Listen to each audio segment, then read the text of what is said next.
بسم اللہ الرحمن الرحیم وبہ نستعین سبحانک لا علم لنا الا ما علمتنا انک انت العلیم الحکیم الحمد للہ رب العالمین والصلاة والسلام علی سید المرسلین وعلی آلہ وصحبہ اجمعین ومن تبعہم بإحسان الی یوم الدین اعوذ باللہ من الشیطان الرجیم بسم اللہ الرحمن الرحیم آمن الرسول بما انزل الیہ من ربہ والمؤمنون کل آمن باللہ وملائکتہ وکتبہ ورسلہ لا نفرق بین احد من رسلہ وقالوا سمعنا واطعنا غفرانک ربنا والیک المصیر۔ سامعین کرام، اللہ کے نبی جناب محمد رسول اللہ صلی اللہ علیہ وسلم کی رسالت پر ایمان اور اس ضمن میں آپ کی نشانیاں دلائل بیان کرتے ہوئے ہم آپ کے علمی معجزات کو بیان کر رہے ہیں۔ آئیے قرآن اور حدیث میں بیان کردہ 1400 سال پہلے کی ایک ایسی ہدایت جسے آج کی سائنسی تحقیقات جاننے کے بعد دنیا حیرت زدہ ہے۔ اللہ تبارک و تعالیٰ نے مرد عورت کے باہمی تعلق کے ضمن میں کچھ ایسی ہدایات بیان فرمائی جس کی تفصیلات اور حقائق کو پہلے کے لوگوں کا جاننا ممکن ہی نہیں تھا۔ اللہ تبارک و تعالیٰ نے بنات حوا یعنی خواتین کو اس کی جسمانی ساخت اور داخلی اعتبار سے نظام جو دیا ہے، چونکہ مرد کے مقابل عورت کے اندر بچہ پیدا کرنے کی صلاحیت اور بچے دانی ہے، لہٰذا اس سے متعلقہ دیگر ساری چیزیں جو ایک نظام کے تحت قدرتی طور پر ایک نسوانی جسم کے اندر موجود ہوتی ہے وہ مرد کے جسم سے مختلف ہوتی ہے۔ چنانچہ اس نظام ہی کا ایک حصہ ہے کہ اللہ تبارک و تعالیٰ نے خواتین کے لیے یہ مقدر فرمایا کہ مہینے میں ایک مرتبہ ان کو پیریڈ آتا ہے، جس کو ہم عربی زبان میں اصطلاح میں حیض کہتے ہیں، محیض کہتے ہیں۔ یہ ایک گندگی کی حالت ہوتی ہے۔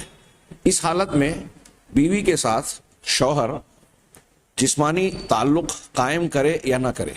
صحابہ کرام کو یہ سوال پیدا ہوا، وجہ یہ بنی کہ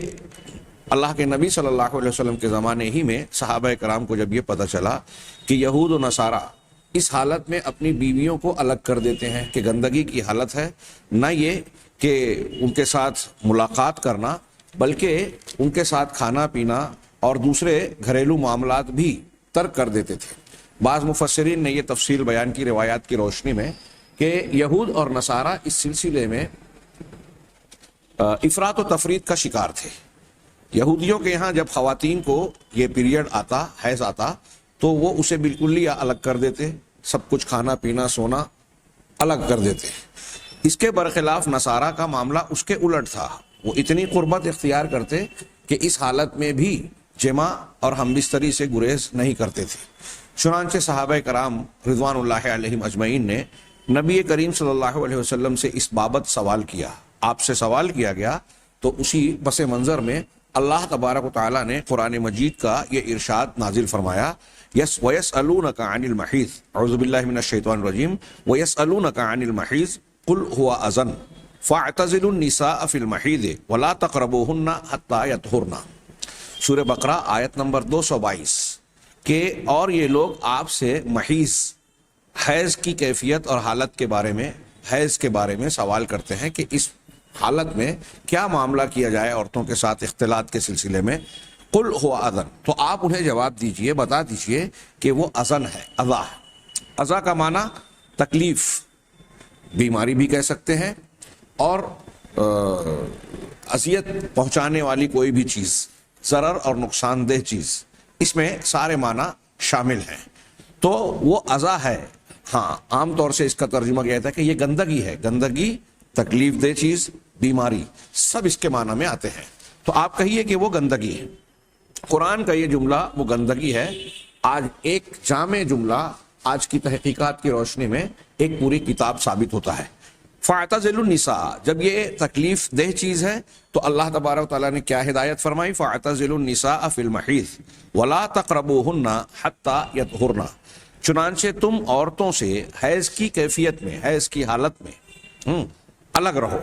ہاں، اور ان سے قریب نہ ہو، یعنی ان سے ہم بستری اور جمع نہ کرو یہاں تک کہ وہ پاک صاف ہو جائیں، یعنی یہ سلسلہ منقطع ہو جائے اور وہ غسل